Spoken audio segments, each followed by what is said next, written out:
Hello, Grace Christian Academy, third grade. Pastor Phil here yet again with one more installment in the book, The Magician's Nephew. Today we are reading chapter 8, The Fight at the Lamppost. "Ho, Empress, are you? We'll see about that," said a voice. Then another voice said, "3 cheers for the Empress of Colby Arch." And quite a number joined in. A flush of color came into the witch's face, and she bowed ever so slightly. But the cheers died away into roars of laughter, and she saw that they had only been making fun of her. A change came over her expression, and she changed the knife to her left hand. Then, without warning, she did a thing that was dreadful to see. Lightly, easily, as if it were the most ordinary thing in the world, she stretched up her right arm and wrenched off one of the crossbars of the lamppost. If she had lost some magical powers in our world, she had not lost her strength. She could break an iron bar as if it were a stick of barley sugar. She tossed her new weapon up in the air, caught it again, brandished it, and urged the horse forward. "Now's my chance," thought Diggory. He darted between the horse and the railings and began going forward. If only the brute would stay still for a moment, he might catch the witch's heel. As he rushed, he heard a sickening crash and a thud. The witch had brought the bar down on the chief policeman's helmet. The man fell like a 9-pin. "Quick, Diggory, this must be stopped," said a voice behind him. It was Polly, who had rushed down the moment she was allowed out of bed. "You are a brick," said Diggory. "Hold on to me tight. You'll have to manage the ring. Yellow, remember, and don't put it on till I shout." There was a second crash, and another policeman crumpled up. There came an angry roar from the crowd. "Pull her down! Get a few paving stones! Call out the military!" But most of them were getting as far away as they could. The cabbie, however, obviously the bravest as well as the kindest person present, was keeping close to the horse, dodging this way and that to avoid the bar, but still trying to catch Strawberry's head. The crowd booed and bellowed again. A stone whistled over Diggory's head. Then came the voice of the witch, clear like a great bell, and sounding as if for once she was almost happy.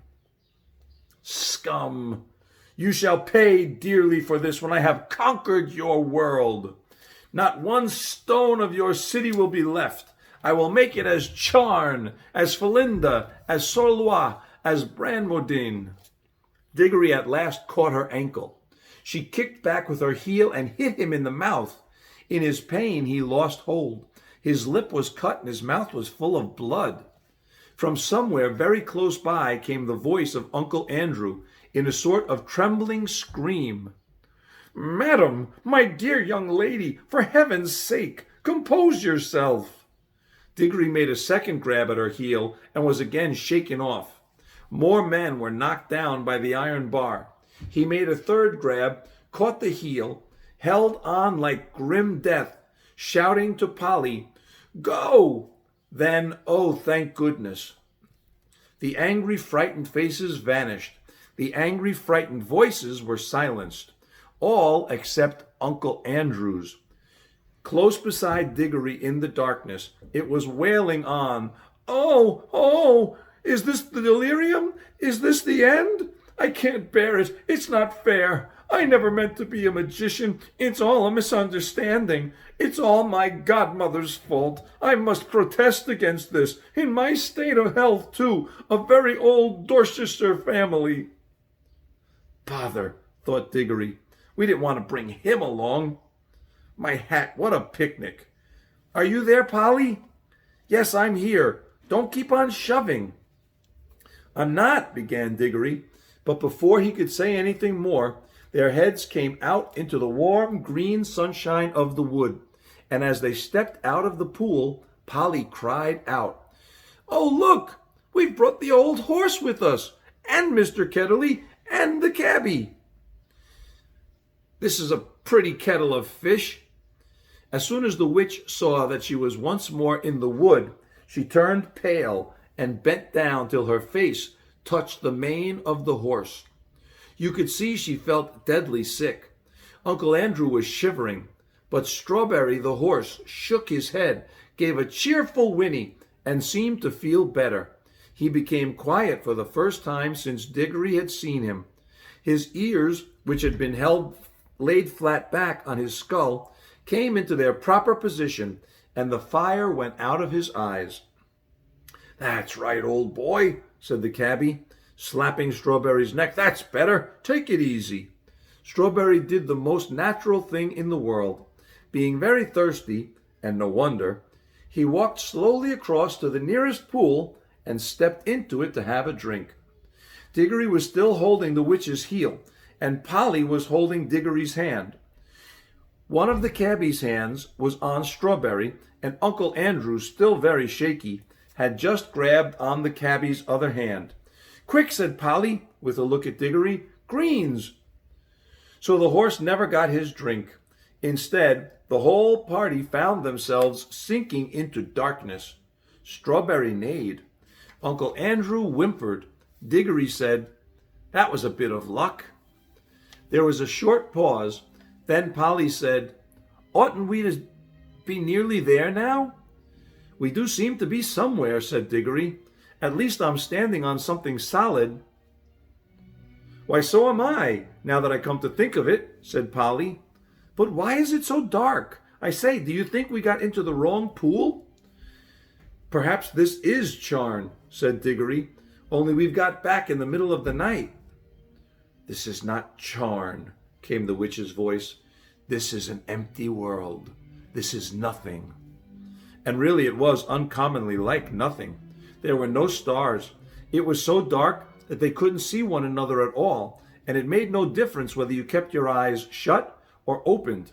Under their feet there was a cool, flat something which might have been earth, and was certainly not grass or wood. The air was cold and dry, and there was no wind. "My doom has come upon me," said the witch in a voice of horrible calmness. "Oh, don't say that," babbled Uncle Andrew. "My dear young lady, pray don't say such things. It can't be as bad as that. A cabman, my good man, you don't happen to have a flask about you? A drop of spirits is just what I need." Now then," came the cabbie's voice, a good, firm, hearty voice. "Keep cool, everyone. That's what I say. No bones broken, anyone? Good. Well, there's something to be thankful for straight away, and more than anyone could expect after falling all that way. Now, if we've fallen down some diggings, as it might be for a new station on the underground, someone will come and get us out presently. See? And if we're dead, which I don't deny it might be, well, you've got to remember that worse things happen at sea, and a chap's got to die sometime. And there ain't nothing to be afraid of if a chap's led a decent life. And if you ask me, I think the best thing we could do to pass the time would be to sing a hymn." And he did. He struck up at once a harvest Thanksgiving hymn, all about crops being safely gathered in. It was not very suitable to a place which felt as if nothing had ever grown there since the beginning of time, but it was the one he could remember best. He had a fine voice, and the children joined in. It was very cheering. Uncle Andrew and the witch did not join in. Toward the end of the hymn, Diggory felt someone plucking at his elbow, and from a general smell of brandy and cigars and good clothes, he decided that it must be Uncle Andrew. Uncle Andrew was cautiously pulling him away from the others. When they had gone a little distance, the old man put his mouth so close to Diggory's ear that it tickled, and whispered, "Now, my boy, slip on your ring. Let's be off." But the witch had very good ears. "Fool!" came her voice, and she leaped off the horse. "Have you forgotten that I can hear men's thoughts? Let go the boy. If you attempt treachery, I will take such vengeance upon you as never was heard of in all worlds from the beginning. And," added Diggory, "if you think I'm such a mean pig as to go off and leave Polly and the cabbie and the horse in a place like this, you're well mistaken." You are a very naughty and impertinent little boy, said Uncle Andrew. Hush, said the cabbie. They all listened. In the darkness, something was happening at last. A voice began to sing. It was very far away, and Diggory found it hard to decide from what direction it was coming. Sometimes it seemed to come from all directions at once. Sometimes he almost thought it was coming out of the earth beneath them. Its lower notes were deep enough to be the voice of the earth herself. There were no words. There was hardly even a tune, but it was beyond comparison the most beautiful noise he had ever heard. It was so beautiful he could hardly bear it. The horse seemed to like it too. He gave the sort of whinny a horse would give if, after years of being a cab horse, it found itself back in the old field where it had played as a foal and saw someone whom it remembered and loved coming across the field to bring it a lump of sugar. God, said the cabbie, ain't it lovely? Then two wonders happened at the same moment. One was that the voice was suddenly joined by other voices, more voices than you could possibly count. They were in harmony with it, but far higher up the scale. Cold, tingling, silvery voices. The second wonder was that the blackness overhead all at once was blazing with stars. They didn't come out gently one by one as they do on a summer evening. One moment there had been nothing but darkness. Next moment 1,000,000 points of light leaped out. Single stars, constellations, and planets, brighter and bigger than any in our world. There were no clouds. The new stars and the new voices began at exactly the same time. If you had seen it and heard it as Diggory did, you would have felt quite certain that it was the stars themselves which were singing, and that it was the first voice, the deep one, which had made them appear and made them sing. Glory be, said the cabbie. I'd have been a better man all my life if I'd known there were things like this. The voice on the earth was now louder and more triumphant, but the voices in the sky, after singing loudly with it for a time, began to get fainter, and now something else was happening. Far away and down near the horizon, the sky began to turn gray. A light wind, very fresh, began to stir. The sky in that one place grew slowly and steadily paler. You could see shapes of hills standing up dark against it. All the time the voice went on singing. There was soon light enough for them to see one another's faces. The cabbie and the two children had open mouths and shining eyes. They were drinking in the sound, and they looked as if it reminded them of something. Uncle Andrew's mouth was open too, but not open with joy. He looked more as if his chin had simply dropped away from the rest of his face. Kind of like that. His shoulders were stooped and his knees shook. He was not liking the voice. If he could have got away from it by creeping into a rat's hole, he would have done so.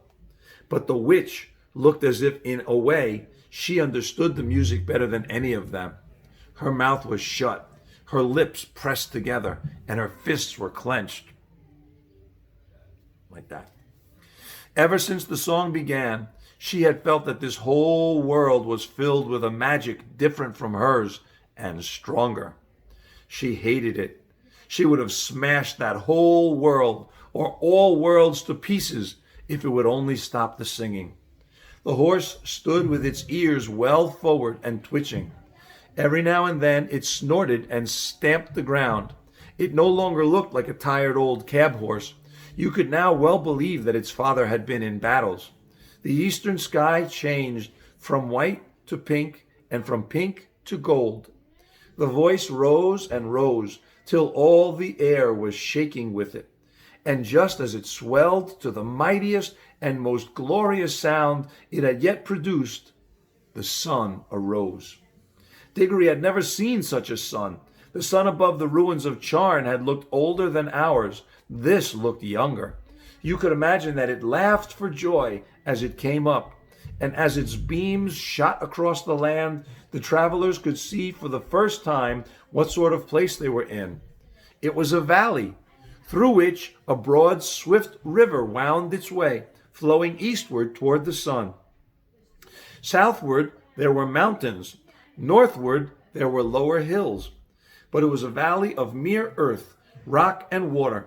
There was not a tree, nor a bush, nor a blade of grass to be seen. The earth was of many colors. They were fresh, hot, and vivid. They made you feel excited until you saw the singer himself, and then you forgot everything else.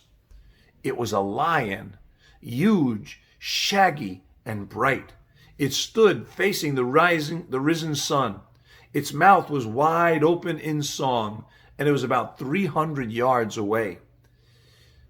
"This is a terrible world," said the witch. "We must fly at once. Prepare the magic." "I quite agree with you, madam," said Uncle Andrew. "A most disagreeable place, completely uncivilized. If only I were a younger man and had a gun." "Garn," said the cabbie. "You don't think you could shoot him, do you?" "And who would?" said Polly. "Prepare the magic, old fool," said Jadis. "Certainly, madam," said Uncle Andrew cunningly. "I must have both the children touching me. Put on your homeward ring at once, Diggory." He wanted to get away without the witch. "Oh, it's rings, is it?" cried Jadis. She would have had her hands in Diggory's pocket before you could say knife. But Diggory grabbed Polly and shouted out, "Take care! If either of you come half an inch nearer, we too will vanish, and you'll be left here for good. Yes, I have a ring in my pocket that will take Polly and me home. And look, my hand is just ready, so keep your distance. I'm sorry about you," he looked at the cabbie, "and about the horse, but I can't help that. As for you two," he looked at Uncle Andrew and the Queen, "you're both magicians, so you ought to enjoy living together." "Hold your noise, everyone," said the cabbie. "I want to listen to the music." For the song had now changed. The end.